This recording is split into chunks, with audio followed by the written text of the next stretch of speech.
Apreciado general Ramsés Rueda, es un honor para mí estar una vez más en un aniversario de la Fuerza Aérea Colombiana. De hacerlo además cuando se conmemoran 102 años de esta gloriosa y exitosa institución. Mis palabras hoy van a estar referenciadas hacia la memoria y hacia el recuerdo de uno de los grandes presidentes de nuestro país, don Marco Fidel Suárez, el presidente innovador y pionero que le apostó por darle a Colombia una fuerza aérea cuando apenas estábamos en momentos incipientes de la historia aeronáutica de la humanidad. Hoy quiero exaltar a ese hombre que vivió, que nació y que enfrentó toda suerte de dificultades. A Marco Fidel Suárez nada se le regaló. Nació en la pobreza, hijo de una lavandera admirable que no dejó de enseñarle un solo día valores y de incluirle en su formación el amor por las letras. Marco Fidel Suárez no portó el apellido de su padre, portó el apellido de su madre y tuvo que enfrentar desde muy temprana edad la ausencia real de una figura paterna, figura que solamente fue solventada por un párroco que lo acogió y le ayudó también en su formación. A Marco Fidel Suárez no le fue fácil acceder a los estudios y fue quizás la mano amiga de ese párroco la que le permitió en Hatoviejo, hoy conocido como Bello Antioquia, tener la primera oportunidad de formación. Pero recordarán muchos de sus biógrafos que ese niño inquieto tenía una gran cualidad, una fe permanente y una entrega a Dios que marcó los grandes derroteros de su vida. Fue quizás ese ímpetu en su formación el que lo llevó a adentrarse a las bibliotecas públicas y con todas las limitaciones de recursos, hacerse también como un intelectual autodidacta, un devorador incansable de textos, un acucioso, un buscador. Y fue tal vez esa combinación de academia y fe la que lo llevó a explorar los sentimientos del seminario, a empezar allí una nueva etapa en su vida y quizás con la vocación de llegar al sacerdocio. Pero muy rápidamente descubrió este hombre que tenía una oratoria que lo distinguía, una capacidad argumentativa que pocos presidentes han tenido. Y empezó a descubrir que su verdadera vocación era el servicio público y el ejercicio de la política. De allí salió del seminario y empezó una carrera que lo llevó al Congreso de la República, que lo llevó a ocupar varios ministerios y a posicionarse como uno de los más destacados expertos en la política exterior. Llegó a Bogotá con las mismas limitaciones, pero su talento venció cualquier forma de exclusión. Por eso, quienes tenían la posibilidad de entablar una conversación o de escuchar alguna de sus magistrales conferencias, solamente se deslumbraban por ese uso singular e impecable del lenguaje y por tener la capacidad de apelar al latín, al griego, a la literatura contemporánea y a las más claras exhibiciones del humanismo. De ahí se proyectó un liderazgo, de ahí se conformó también una estructura de pensamiento que lo llevó a liderar por muchos años al Partido Conservador y lo llevó a la presidencia de la República, culminando una carrera larga y después de haber trasegado en todos los grandes debates políticos y de haber contribuido a la elección de muchos. Y se encontró en la presidencia con retos que nunca imaginó. Tuvo que enfrentar la más férrea de las oposiciones que se hayan conocido en el siglo XX. Fue además despreciado por las oligarquías y fue despreciado también por muchos de los jefes de partidos que eran figuras emergentes de la política. Tuvo que enfrentar también momentos muy turbulentos de protesta social que venían también con bríos desde la parte norte del continente y que se convirtieron en nuestro país en un desafío para una institucionalidad que estaba saliendo de periodos también convulsionados y que añoraba la tranquilidad. Ese fue el inicio del gobierno de Marco Fidel Suárez, pero como él mismo lo planteó, su gobierno sería el de grandes transformaciones, hablando de ferrocarriles, de caminos para unir municipios, de vías terciarias, de lo que eran los embriones, en lo que llamaban en aquellos momentos los caminos de adoquín. También era un ferviente defensor de la capacidad industrial, un promotor de la artesanía, un gran defensor de los ingresos mineros, pero también el más férreo de los defensores de una visión de una Colombia que se hiciera grande por su capacidad productiva agropecuaria. Empezó su gobierno para materializar todos esos anhelos y con muchísimo esfuerzo había enviado a su único hijo varón a estudiar a los Estados Unidos en Pittsburgh, con todas las ilusiones de que siguiera su camino y de que fuera un heredero político. Pero de manera imprevista golpeó al mundo la pandemia de la peste española, que arrasó con la vida de más de 40 millones de personas en todo el planeta y que llegó desde los Estados Unidos a desplegarse por todo el hemisferio.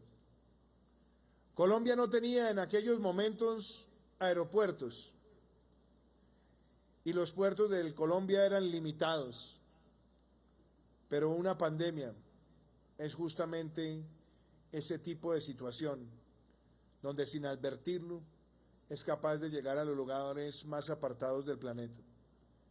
Y solamente en el altiplano de Colombia arrasó con la vida de más de 120.000 personas. Y una de las familias que fue golpeada por esa enfermedad fue la familia del propio presidente Marco Fidel Suárez, quien se enteró por correo de la muerte de su hijo Gabriel en Pittsburgh. Le oscureció el alma y el corazón, lo llevó a una depresión que solamente la pudo derrotar por el amor a Colombia.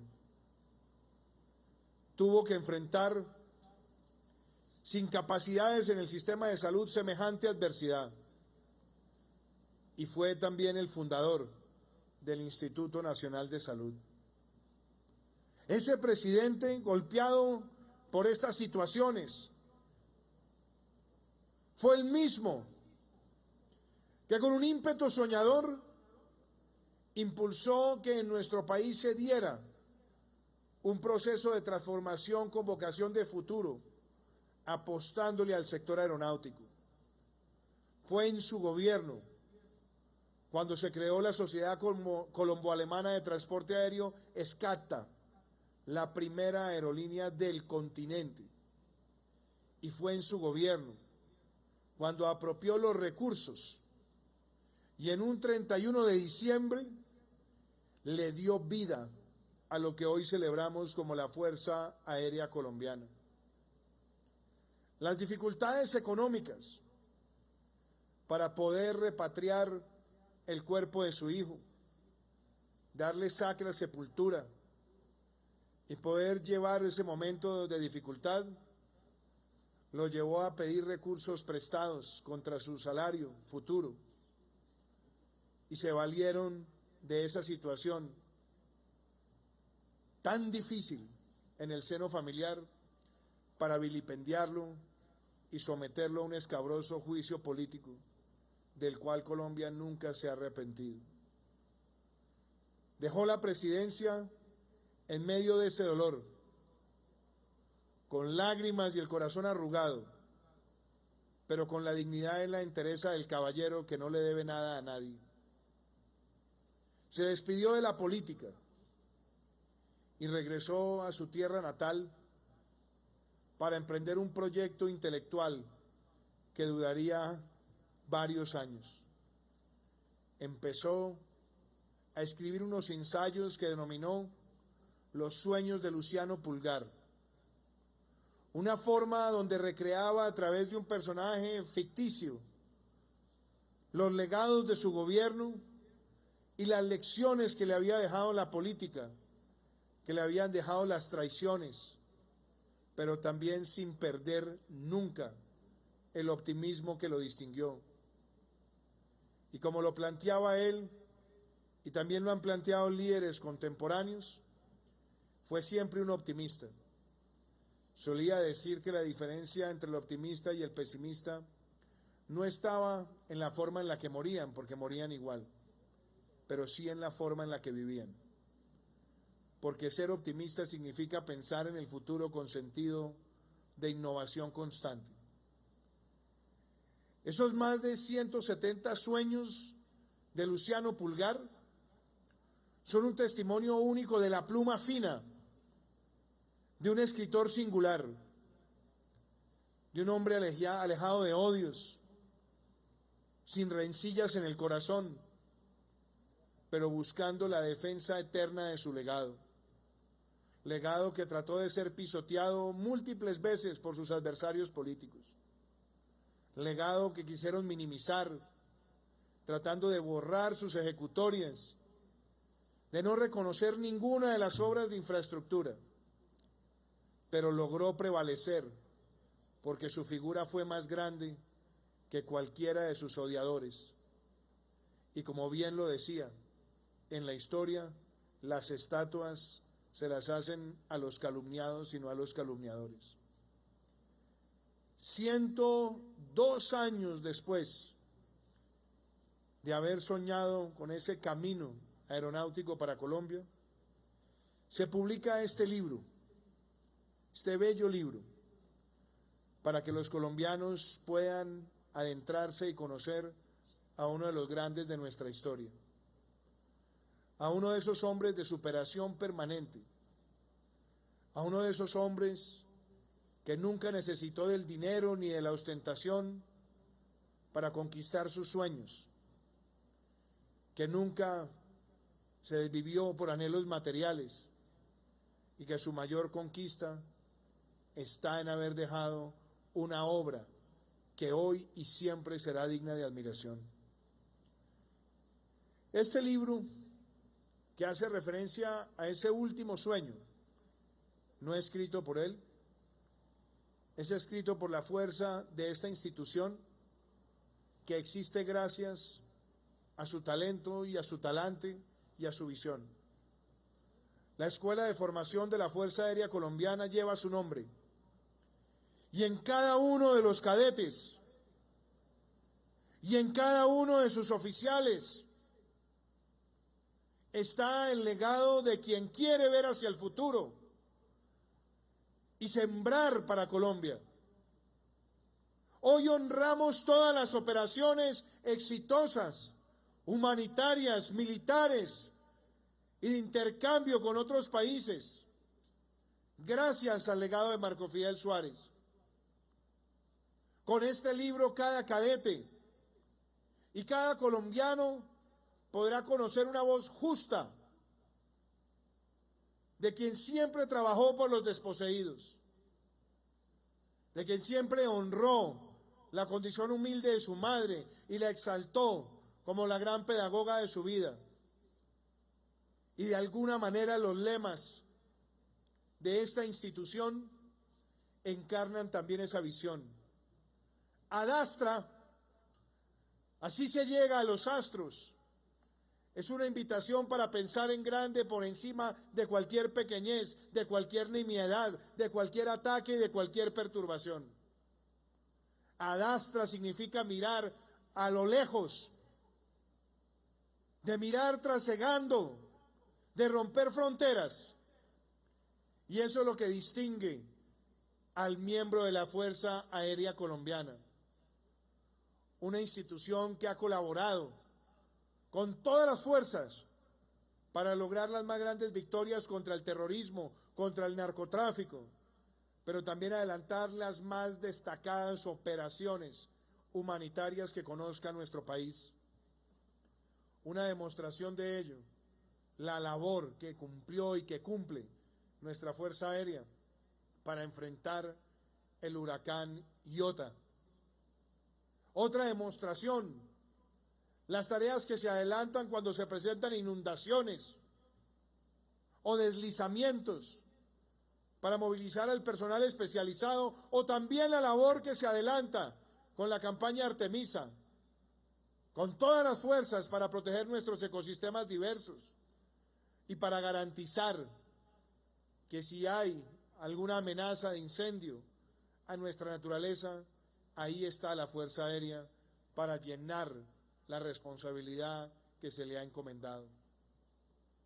Son 102 años de gloria de esta institución, pero que llevan la impronta y la gloria también de Marco Fidel Suárez, de un hombre del cual tenemos siempre que aprender, porque los grandes tratados limítrofes de este país fueron firmados por él, laburados por él, labrados por él, porque las grandes gestiones de compensación económica a nuestro país se dieron en su gobierno luego de las situaciones que se presentaron años atrás, cuando se dio la independencia de Panamá. Marco Fidel Suárez fue un hombre desprendido del poder material y de la vanidad. Y su único deseo cuando partió de esta existencia, después de haber dejado esos bellos ensayos, es que los sueños de Luciano Pulgar no se extinguieran y fueran la mejor defensa que puede hacer un presidente de toda una obra. Que viva la gloria de Marco Fidel Suárez, padre, gestor, promotor y defensor de la Fuerza Aérea Colombiana, institución que nos enorgullece y que siempre llevamos en nuestro corazón. ¡Adastra! Muchísimas gracias.